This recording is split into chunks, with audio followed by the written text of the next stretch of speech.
another episode of Psychodiary on Medical Journalists Association platform. Today we'll be looking at issues or psychological problems faced by divorcees or people in their relationship. Now, currently the rate of divorce has gone high. For example, if you look at statistics in 1960, the rate of divorce was 6.2%, and in 1998 in Ghana it's about 3.4%, and currently in 2019 report the divorce rate is about 10% per year. Now we are going to explore the various issues, challenges, psychological trauma, all sorts of problems faced by divorcee in this episode. My name is Promise Edem Nukuno on this episode for Medical Journalists Association. With me here is one very intelligent man. He's in fact a specialist who has tackled a whole lot of problems in marriage, relationship, including how to tackle corporate problems. Now he's a master and he's an NLP master practitioner and then an MBTI coach. With me here is Mr. Patrick Otieku-Boedu. Thank you very much. Well, thank you, Promise. How are you? I'm good. Excellent. All right. It's wonderful to meet you again in your office. It's wonderful being here. Thank you. All right. Okay, today we are here to discuss issue with respect to your area of specialization, and I know that you have tackled a whole lot of problems in that perspective. If we are talking about relationship, we are not only limiting to marriage, or not only limited to marriage issues, but of course to an extension we have relationship in the corporate world as far as maybe customer service is concerned. I mean, human behavior is concerned, and as I know that you are a behavioral engineer and therefore I am trusted, and I believe that today in this episode we are going to deal with a lot of these issues. Now, as I said earlier on, there has been an increase in problems in marriage, problems in relationship, for example in the courtship period between young people or young people in general. Now someone could start dating or leading to marriage, and at a point the person maybe 4 years, 3 years, and at a point the person will say that, you know what, I quit, I don't want to deal with you anymore. And sometimes all this could be the other party or both parties could suffer sort of emotional trauma, and in recent times we need to really seriously give a second look at the rate at which people suffer such consequences or go through such problems, because mental health is a very critical area that we have to look at.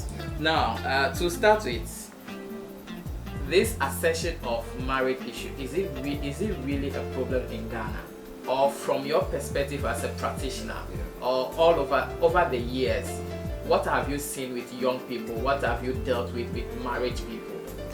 Well, thank you, Promise, and I think it's a good platform. You guys are putting this thing together to help many people who have the mental challenges. Mental health is very key. Now,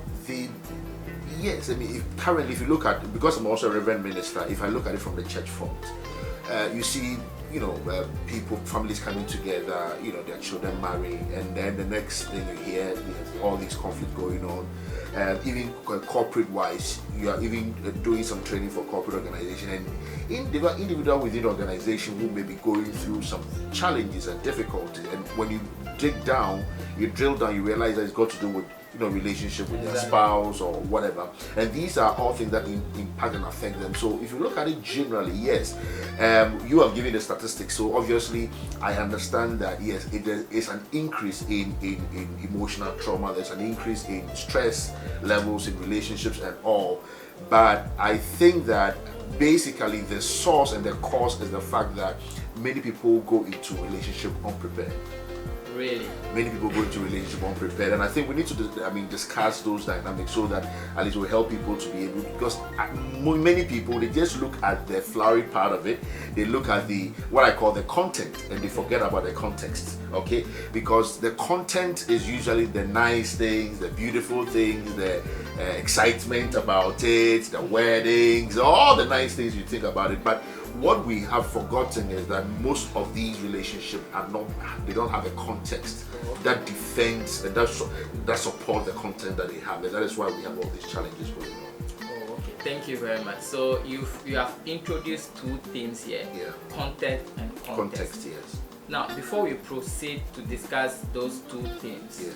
I would want to know, you also made mention of the fact that most people go into relationship unprepared. Yes.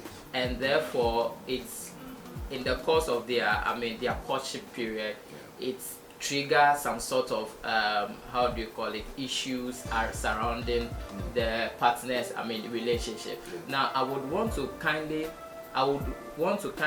to throw more light on what would be the cause. Why would young people go into a relationship unprepared? Okay.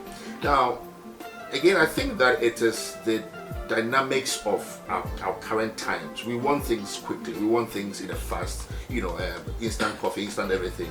So I believe that we have that psychology, and we all want things instantly.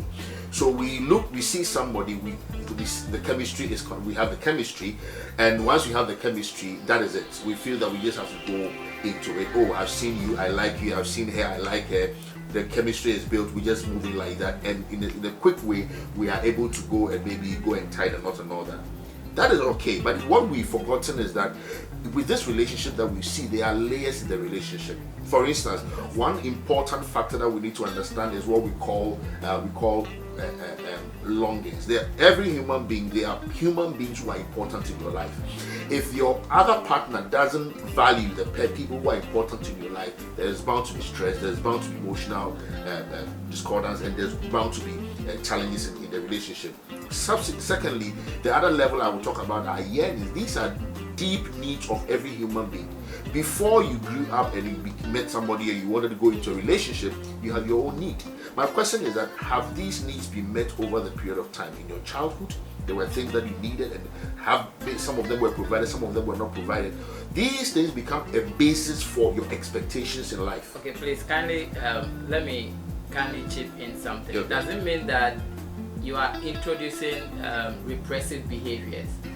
Exactly. Would you say that yes, repressive behaviors need to be dealt with before someone going into a relationship? The person needs to check all those stuff.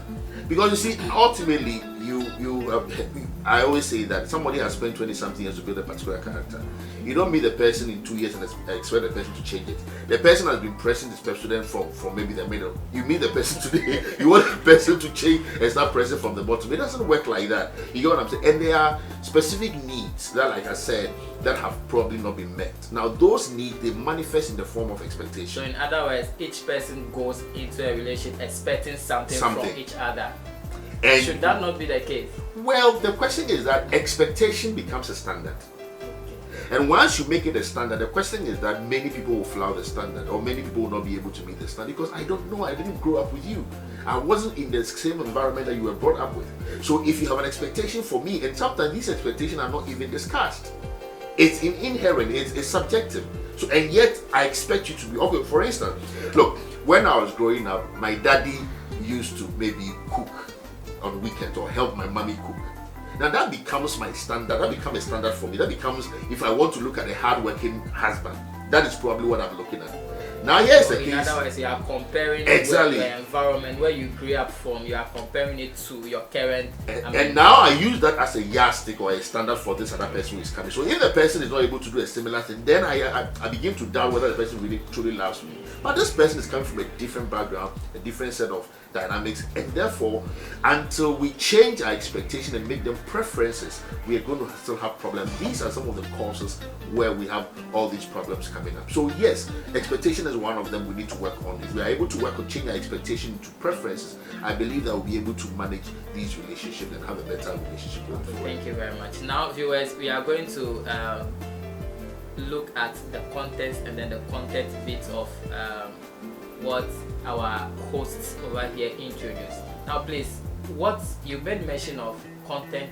and content Yes. as far as relationship Yes. is concerned. So can we kindly go into that? When you take any relationship, there is a content part of it, and the content part of it is the specific things that goes to make the relationship. Now, in essence, you come together to make life comfortable, to make life happier for ourselves. Okay, so the question is, what are the ingredients to make these things, the happy marriage and everything? So for some people who look at, he's looking at happiness, check the box, happiness, joy, talking about money, it talks about maybe education, it talks about children, it talks about a good home, a good house. These are talking about wedding, maybe a white wedding. All these things are content. Okay, the question is that if you have all these things but you don't have resilience, when I say resilience, I'm looking at of all these contents. What would happen if one day you wake up and something has happened to these contents? Or the things you expect in life, things don't go well. In other words, that is what is housing. It's housing the content. Relationship. Exactly. What is it that is housing the relationship? What is it that is building the resilience around the relationship, such that should you lose the content, should something else happen, should one of the difficulties of life happen to you, how would you be able to stand? And that is what our mothers in those days and our fathers in those days, they were able to build the context solidly. And today we are not able to do that. But I would think that once I start a relationship, it's not working. I mean, I have the right to just walk out, go to anywhere I want. Well, that is before the marriage, but it's much more complex when you are already in the relationship, when you are already married, as it were. When it happens like that, it becomes much more difficult, and the impact on other people, the difficult, much more daunting. So I think that is what we need to look at. But we need to let new couples understand the dynamics of building context. When I say context, I'm talking about what do you believe? The two of you, what do you believe about relationship? What do you even believe about your spouse? What is important about relationship? What is important about the marriage? What do you know? Okay, so we are in a marriage and something happens and a bad situation happens. What do you do? Do you have the backbone to be able to support the person? Do you have the backbone to be able to have the staying power to say that I'm going to support you? Or when something happens, so you take your bag and say, I'm going to my mother. I take my bag and I say, I'm leaving the house. Is that what we are going to do? Because if you look at such people, it means that they don't have the right context in which the content is in. So they come in, they look at the nice things, they look at all the beautiful things, they look at the excitement, the romance and everything. But what they don't know, they haven't realized, is that they need to have a solid context for this content to be able to perpetually provide that kind of joy and that kind of happiness for them. So we need to shift people from just looking at the content of the relationship and the marriage into the context, looking at things in the context. And when they build context, it's like building a container, a very strong container, so that when the issues of, and which will definitely come, these issues will definitely come, it will hit everybody. When it comes, you have a very solid background, a solid container or context to be able to handle the situation. That will preserve the content you have, because when you lose the context, you lose the content as well. And the context also shapes, just like if I take this bottle, for instance, the shape of the bottle defines the shape of the content. So the shape of your context defines the shape of your marriage and relationship. So we must rather focus on building a very strong context instead of focusing on the content. And the content, sometimes they are trivial. They are just all these little things, they will just go away. But if we build a strong context, for instance, beauty is a good content. But what is beauty if you don't have the right context? What if, God forbid, after marriage, 1 year after marriage, something happens and the person, half of the face is bent? Are you going to run away and say that I'm not going to marry again because this is not what the person I married? It means your context is not solid. You get what I'm saying? Because what did you go in for in the first place? What did you go in for? So you need to know that thing that you are going in for. Should it be something, just one thing, or it can be multiple of things that you've seen before you are moving into it? There are multiple of things that you need to look out for. And one of the things I mentioned to you, for instance, is the expectation. You need to look at your expectation. What is your expectation? What is the other person's expectation? And I've told you, expectation is the standard. So expectation is something that must be managed carefully, else it will create problem for you, because people will never be able to meet your expectations. So we change them and make them preferences. In other words, I prefer that you do this. I prefer that this is done in the home. I prefer that this is done, not a standard. But maybe, for example, I'm a businessman. I mean, all my mind is about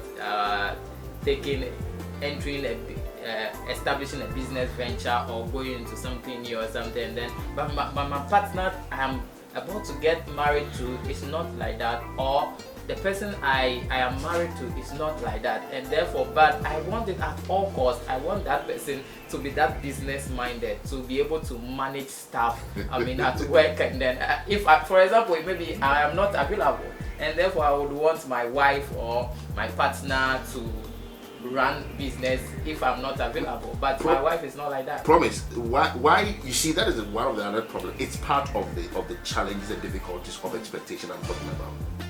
And the question that why do you expect so much from this particular person? That because you are a business person, the person must be a business person. Okay. You create problem for yourself. Or because you're a business person, or you want the person to do a particular thing. What if the person hasn't got the skill to be able to handle that? You put unnecessary pressure and stress on the person. Now that also leads us to what we call perceptions. Perception. These are beliefs we hold. Okay, perception. What you perceive.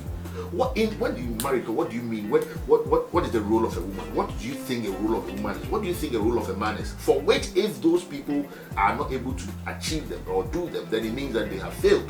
And then we take a big stick and we start hitting them at it and say that no, you have failed, you haven't done it, you haven't done this. No, let's be flexible.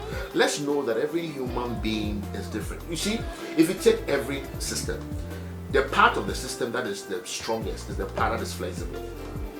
If you take an air condition, the air condition is fixed on the wall, but the part of it that controls the air condition, which is the remote control, is the most powerful. If you take a car, the car is solid, it's fixed, but there are parts of it that move, that controls the car. The steering wheel, for direction, the accelerator for speed and movement, the braking system too.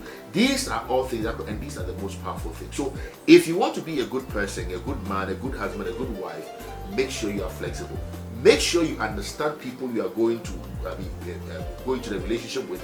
Understand where they are coming from, understand their background, and then don't be setting, as it were, standards and unnecessary, expectations for them, that which people will not be able to meet. Yes, I know, I understand that. And then there's a lot of people they go with these standards. This is how my mother used to cook, and if you don't cook like that, it means that it's not. This is how my father used to do the thing in the morning. If you don't behave like that, it means that you're not. Who set the standard? So a cousin of mine told me that his definition of marriage, or a woman should be able to wake up at 4 a.m. and then cook, dress up the kids, take them to school, and then set them up. Then I asked him, so what will you be doing then? Say, no, because that is how my mom carried the home when we were young and other stuff. So I think that every woman should be that way. Do you think that the definition of marriage is changing? Should we stick to that ideology of my cousin or my friend, if I put it that way? No, you see, that is a recipe for disaster. Okay. You see, every human being is unique, and every human being has a set of values or what is important to him. Okay. Now, you've looked at your mother, and that is how you were brought up. So your mother wakes up 4 a.m. So that becomes your standard. That becomes, as it were, your standard. So now you are not using that as an expectation for your wife or for your would-be, wife. Exactly. That, if you don't deal with that expectation, it's going to create problem for you, because here is another woman who has also been brought up in a different way from your mother. Okay, so you are supposed to go into this relationship with that open-mindedness, saying that, you know what, we are going to go into this relationship to form a new set of values and systems or whatever. Yes, you bring something from your mother's side or from your home, I'll bring something from my home, but we blend it and ultimately we will agree, and this is the way we have to go. Okay, what if your wife gets a job at a place where he has to get to let's say office at 7 o'clock? Are you going to ask your wife to stay home and be doing all these things before you now see her as a good wife or whatever? That is a recipe for disaster. So that expectation must be changed. Number two, it also has some elements of perception. what you believe a woman should be, what you believe a woman's role should be. Those things must also be worked on. If you don't work on those, then you enter into this relationship, and the woman also feels that you are being too stressful, you are being too demanding, and before you realize, it becomes explosive. Okay. So, how would someone who lives in a rural community, who virtually, they are unaware of these things, how should they go about it? How would I know? Maybe perhaps for those of us maybe in the city or something like that, or those who are educated, of course we may try to get that support or that help. We want to start right as we are listening to you now. We are taking the advice and other stuff. But what about I find myself in elite society, illiterate and other stuff. I think that let's be careful the way we make these distinctions. The fact that somebody is in the rural area doesn't make him less literate. Okay. Somebody might have gone to school and done PhD, and yet he's illiterate when it comes to marital issues. Okay, so, and even in a traditional setting, there are the wisdom of marriage, which that is why our mothers, you give the statistics, our mothers and fathers were able to marry successfully. The divorce rate was very low, and now we think we are wiser because we've been to school, and the divorce rate is rather higher, because even in that traditional setting, there were the native wisdom that when applied. For instance, the issue of respect for one's spouse, the issue of fidelity, the issue, all these things come into play. The issue of even the resilience, how to build your marriage such that it's an example for other people. You get what I'm saying? But today, the little thing we break down we don't have even the defenses, and we go out there and we want to run away to our parents, we want to run away, destroy the marriage because we feel that it's our right and everything, and that is the reason we have a problem.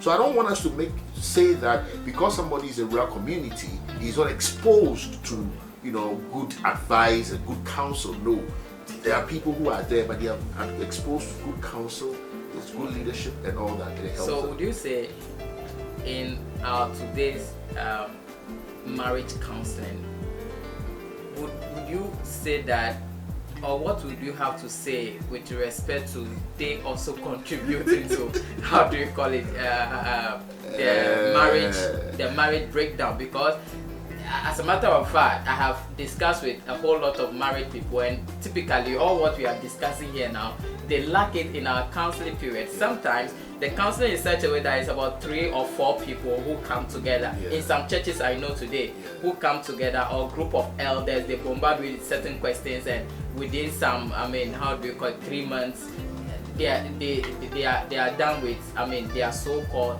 counseling. But I think that first of all, counseling is a professional discipline. It is not automatic that the fact that somebody is a pastor is a counselor. We make that mistake that because somebody is a pastor, then of course there are some of our religious leaders, by the exposure to marital issues in their own church and elsewhere, it gives them that experience by reading and all that. So in that case, they may be dealing with, or they may be counseling based on experience, but not based on informed. Exactly. I agree with you. And sometimes the way we structure the counseling itself is some of them are in a classroom setting, and we don't even deal with the specific thing. What are the guidelines? For instance, I'm saying that if you're dealing with it, for instance, the issue of values, it will have to come up. The issue of perceptions, it will have to come up. So if I know some churches have a curriculum where they'll follow it, but usually when people are excited, the chemistry is there. When you even put them in a class when they are talking about this, they don't even listen until they go in and they meet the challenge and they meet the problem. But I believe that yes, it's better than nothing. So the churches are doing well. They are trying to put in all these necessary tools and structures to be able to guide and help people who are preparing to get married. But I think that we can do more, and we should be able to do more in that regard. But in my perspective, I don't think, most churches I don't think they are really tackling these issues, because if you look at partners. For example, some even frown on maybe, how do you call it, courting. I mean, if I'm going to marry, how would I marry if I don't court? In this, I mean, dispensation, they want us to still go the, how do you call it, the usual way, maybe the 1960 way, where my grandfather will go and meet your mother, and therefore we bring all those traditional, how do you call it, the wine, the schnapps and other stuff, so that, okay, my son wants to marry. But I think that with your introduction or with your perspective on, I mean, dealing with marriage issue or courtship issue between two people who are in a relationship, I think that that will rather, how do you call it, contribute more to lessen the emotional trauma that, I mean, people go through. At least it set the tone, the tone right. Proud to, I mean, you getting into the serious relationship or you getting to marry the person in the first place. Now that introduces us to another phase where maybe a guy, a gentleman, I've seen a young lady, we've started dating about 2 years. I paid the lady's school fees. Who asked you to pay the school fees? Who asked you to pay the school fees? I paid the rent. Who asked you to pay the rent? So that is not even not a non-starter. No, this is not starter. You see, that is where again you just heighten your hopes, because once you feel you've paid the person's fees, you've paid the person's rent, then the lady must agree and marry you. But remember, what if along the line the lady says, no, I'm not interested in you anymore? When I was on campus, there was a guy, the guy wasn't working. Well, he wasn't on campus with us. He was outside, he was working, he was educated, but he had money. And he was taking care of this lady, and we all knew that after campus, this lady, and that is what happened.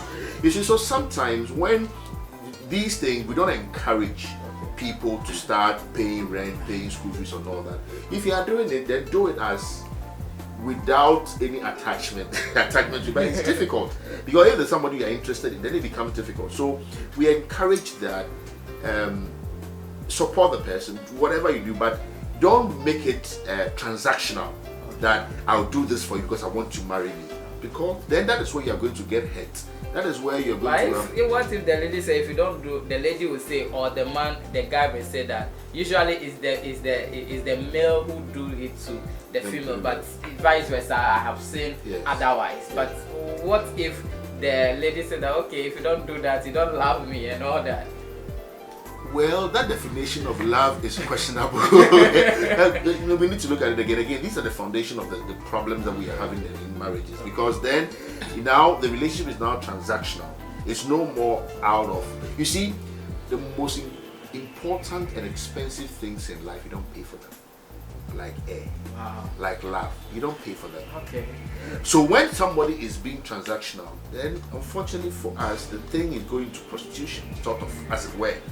An elite form of, because the moment you transact, you demand something for somebody to love you or for your love to be given, then it's no more love, it's no more proper relationship, but it's something else. And it's based on, today people have different terms for it, friends with benefits and things like that, different terms. But I think that if you see somebody and you are interested in the person, the chemistry is there, please look at the various layers you need to do. So it should be intentional about it. Very, very intentional. Look at the various layers you need to do with, ask questions about those things. For instance, who are the people important in his life is very important, because the people who are important in the person's life, if they become important to you, the person is validated.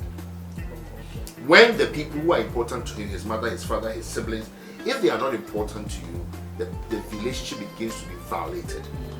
From there, we look at the I will take the people who are important to him or her to be important to me as well. Yeah. For instance, if the mother is, that's what we call a mother-in-law. In other words, the person becomes your mother. The only thing is that it's not mother by blood, but it's mother by law. Okay. So can you still accord her mother or his mother the same respect you accord your own? To be validated in my childhood. When you were growing up, what were the things your parents told you? What were the things your environment told you? What were the things your teachers told you? Somebody was told that your nose is big, He grows up, he doesn't even believe in himself anymore. So now he's doing something. If he's married, he's going to. The wife says, "Let's go to this function." He says, "I don't go." The wife doesn't know why he doesn't want to go. It's because from childhood he's been told his nose is big, and therefore he doesn't want to go amongst people for people to look at his nose and think his nose is big. So these are subjective. They may not tell you that this is what we are going through, but these are things that undermine people's self-confidence. Thank you very much. I think we have really dealt with the topic, and to move forward, I would love to know, in all these things, would it be a lack of an emotional proper? Would there be a lack of proper emotional management in all this, amidst all these things? When we talk of emotions, there are many emotions. Some of them are positive, some of them are negative. Okay. Actually, every human being, and so maybe for the sake of time, we can really deal with bits of them. Maybe in another episode we can deal with. Every human being, your brain looks for two things. Your brain looks for threats, and it looks for threat to avoid a threat, and looks for reward to go towards a reward. Now, when we say threat, we can say unpleasant things, and when we say the motivations, that these are the pleasurable things. So every human being designed to move in that order. So when people see things and they think that it's unpleasant, then they will have negative emotions. When they see things and they think it's pleasant, they will have positive emotions. And I'm saying that if you're going into a relationship, build and tell yourself and make sure that you are going to make the other person happy, and you're also going to make yourself not happy. to seek No. happiness from the other people. You can seek happiness, but whatever it is, you are making a commitment that, look, I vow to make you happy. So whatever it is that I need to do in terms of my behavior, when I say behavior, I'm talking about actions, reactions, and transactions. Things I need to do to make you happy, I'm going to be committed to that. And once I put it in there, you're going to be happy. Of course, I can't guarantee you'll be happy, but I'll do my best to make sure that the things I need to do. For instance, we know that men will need to work on their ego, women will need to work on their emotions. So depending on where you stand, make sure you put in your best and make sure it works. Well, and I believe we'll be able to do it. Okay, but the emotional aspect of it. So if it is negative, you see, it could bring some sort of stress. That's true. And sometimes those stress could trigger, or could be something that could trigger divorce, or could be something ultimately in marriage, or it could be something that could trigger the two of you to separate. If, for example, you are courting leading to actually there are degrees. When you see stress is just the frustration. Okay, so it means that there is that stress component bit of it, which can easily graduate into something else, anger, which can graduate into aggression, which can graduate into rage. Wow. So we need to be able to anger, aggression, rage. Yeah. So once you need to look at the frustration, which is the stress. So somebody is stressed. Why is he stressed? We need to go. Of course, there's a certain degree of stress we also need in our day-to-day activity. Certain degree for it. If you're going to write an exam, you need a certain degree so of stress. There can be good stress, and then there can be bad stress. Yes. So we need to be able to look at them. But the ones that are bad, we need to be able to know how to work with them, manage them, deal with them, and then we can go. So what could be some of the stresses? Oh, a number of things. I think that one is, we've spoken about it already. We talk about the expectations that people have. Change your expectation. Okay, your perception. Work on your perception. So you should always change your expectations. Yes. Okay, from the specialist. Yeah, the change your expectation. Yeah, please change your expectations. Yeah. Make it a preference instead of saying that. Oh, I hope my wife, when I come home every day from work, my wife will come and hug me and give me a kiss and everything. That is an expectation. Change it and make it a preference. You prefer that when you come home, your wife will do that. But if he doesn't do that, don't be angry about it. And then you move on with life. So it is false to, or it is bad to be comparing your wife to any other people's marriage. It's suicidal. It's suicidal to do that. I see. But my neighbor here, maybe when he comes back, or when she comes back, the husband will say, "Oh, you are welcome. Set up." Do you know what they haven't told you? Do you know what they haven't told you? The story is told of two couples. They live in a house, and every day the man, when they are going to town, the man will come and open the door for the wife to sit down, and then they go and sit down, and then they will drive away. And then the other woman will say, "Hey, honey, come and see. This is what they are in love and everything." be back and forth. One day you want to say, hey, that's what you guys are in love. Every day your husband comes to open the door for you, and the woman says, you don't know why he comes to open the door for you. It's because there's a problem with the door, and I cannot open it. It's my husband who must open it. So you see, somebody is sitting somewhere, he's doing the calculation. He thinks it's a romantic something, but not knowing there's nothing romance about it. Okay, so what I think from this is that no two marriage is the same. No, at all. Never. Build your own. So you see, God doesn't give you a perfect man or a perfect woman. Oh. Take the man that you've been given and make him the person you want him to be or you want him to be. And there can be, and this can avoid conflict in marriage definitely. or your relationship. Definitely. All right, thank you very much, viewers, and we've really, had a good time with Otieku Patrick. I think I missed the name. You cut this one out. Is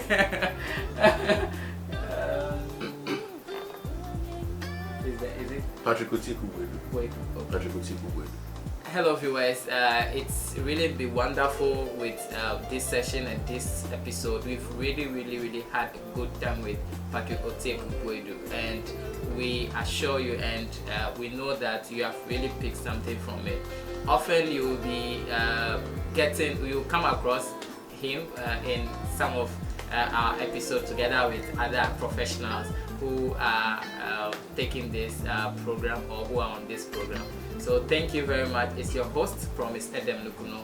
Thank you.